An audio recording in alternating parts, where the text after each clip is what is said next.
I'm Michelle Lightworker. After over 20 years in the holistic and spiritual development industry, I'm sniffing out who's promoting high vibes all over the globe. We want to show you where you can find high vibes anytime, anywhere, every day.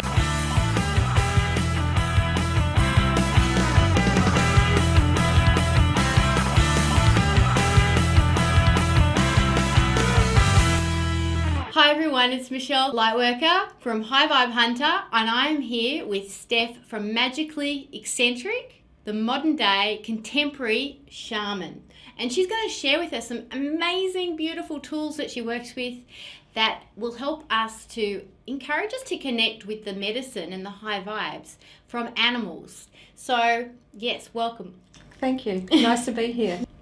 I'm the girl that used to wag school when I got awards. Until my mother turned up because I was getting 3. So, I love that about you. I particularly love that you're a colourful character, and I particularly love that your business is called Magically Eccentric. Because I own myself, and it's one thing I've had to grow to learn, especially when I remember when someone had the vision that I was going to do this, and I laughed at them and went, "Oh, you're right." And I still remember the first bird I picked up. Wow.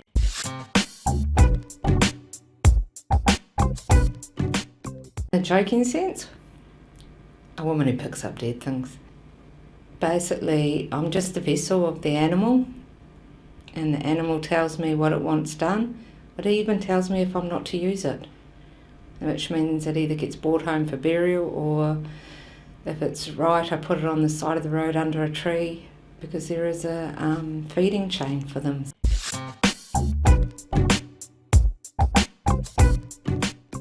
If we go back in time, the animals were always part of the tribes. They were counted as brothers and sisters. They were no different.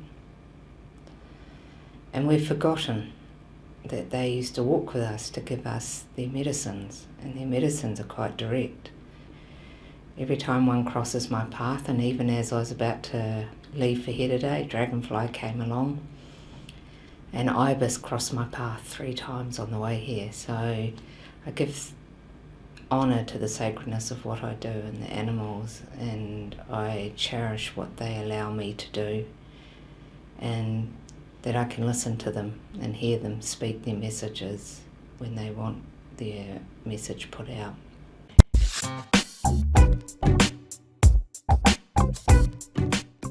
Go bushwalking, and that's usually where you get feathers.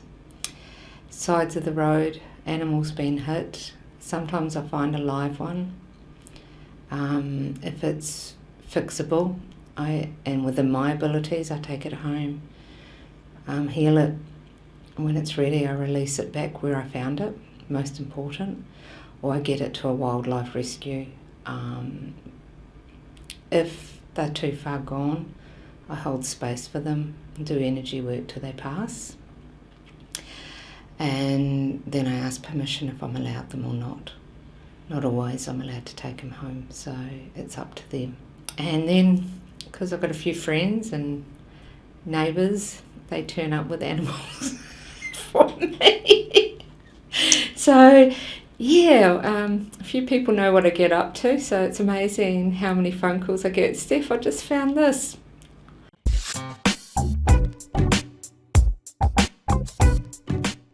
I think the biggest judgment is people who aren't aware about tool makers who work in the sacredness of animal work. We don't kill animals. I only get shown them if I'm meant to pick them up or find them to either take them home or put them to rest. I'm very careful about where I put myself with my tool work, because mainstream fairs, you do get attacked. So many people are closed, they don't understand, they don't get it, they're not conscious yet, and you can't judge them for it.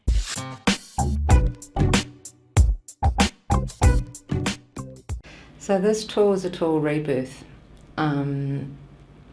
It's been collected in a couple of different states. The echidna came to me in WA, and so did the dugite snake skin. Echidna teaches us to rebirth, but have protection as we rebirth. Snake teaches us to shed the layers and to allow the healing to happen. The head is curlew, and curlew is the bird of death.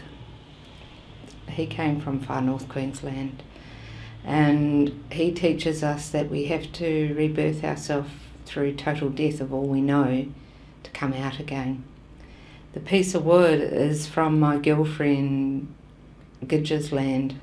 She's Gugi Yallinji. She went walkabout for medicine collection and came back with the piece of wood from her land and gave it to me. So I feel very honoured that the wood comes from sacred ground.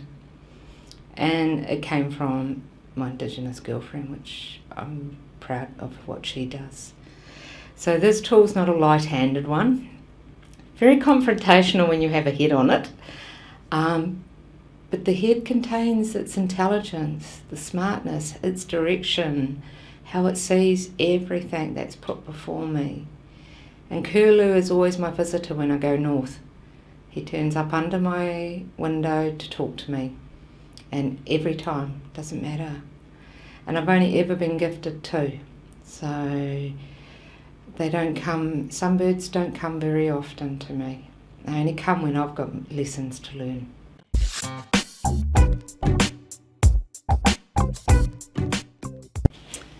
So this is fox and echidna. It's a young fox. He came from actually just down the road. My flatmate found him and gave me a ring. She's not into picking up dead animals. And the echidnas are from WA. Fox teaches us to hang in the shadows and truly watch and see, and don't put your head out until you're really sure of all that's in front of you. Fox also teaches us who's around us that may be just not quite being honest and pretty deceptive of us. And echidna gives us that protection when we're looking. So I'm using echidna more for the protection in this space. This piece of wood's pretty special. I was taken to Laura Dance Festival this year with Gidja, and I wasn't allowed to take any crystals from the traditional dance grounds, but I was allowed to go in and take 3 pieces of wood. And this is one of the pieces of wood from that land where the power there is just amazing when they hold the dance festival. So it carries lithium quartz, dendrite, peridot, and kyanite. So it's all about opening up ourselves, alleviating any stress that we might have in our mind, balancing us, really opening the third eye to truly see. We doubt ourselves so much that when our third eye is speaking to us, or our intuition or clairvoyance, we forget. And monkey mind comes in and plays. So it's about really opening ourselves to see who we truly are and actually believing in what we're hearing.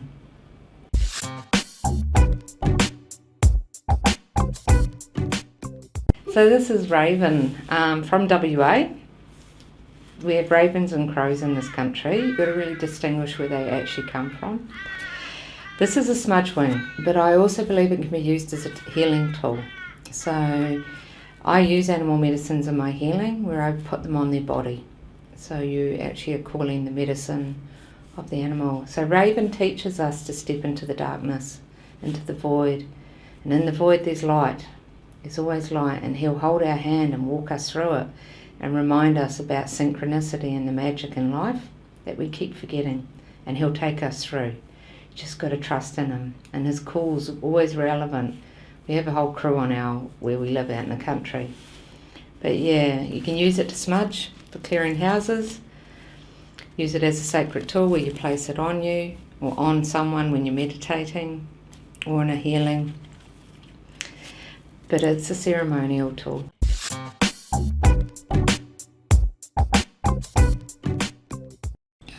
So possum teaches us about opportunity. What opportunity are you missing?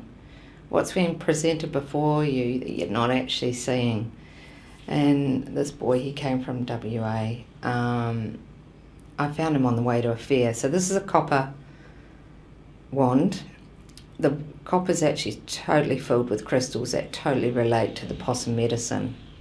He carries kyanite to keep him in line, and feel his medicine and to allow his medicine to heal you.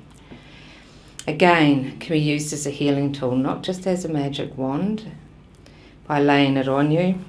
He's gentle, but he really is direct about going, open your eyes. What are you missing? What do you need to see that's been put before you? See it before the door shuts.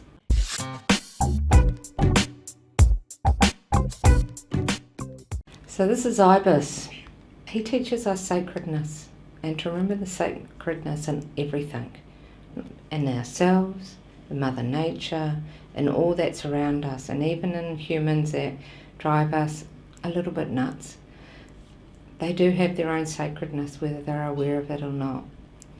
And he's teamed with terminated quartz. He can be used as a smudging tool for smudging homes. But again, always when I make my tools, it's about bringing them back into being a healing tool and allowing their medicine to come through and using it in meditation or even in healings. He's wrapped in leather, which is cowhide, so again you bring in the medicine of the cow, which is to nurture people, but also to really nurture yourself so that you can allow abundance to flow in.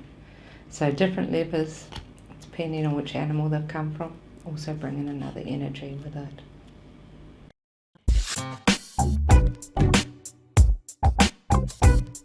What you do is amazing.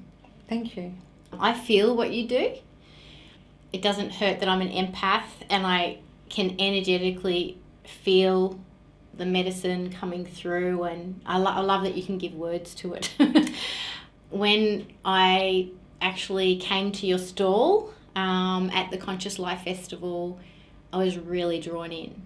But then immediately I got this sense that not everybody's going to understand. Like immediately, as soon as I... No, it's a weird one, and you've actually got to get permits to be allowed to pick up animals or feathers. It's definitely one of the reasons why I wanted to create this show, because I want to showcase how we can tap into high vibrational frequencies, and there's so many different ways to do that. And animals are really stepping up. They're really...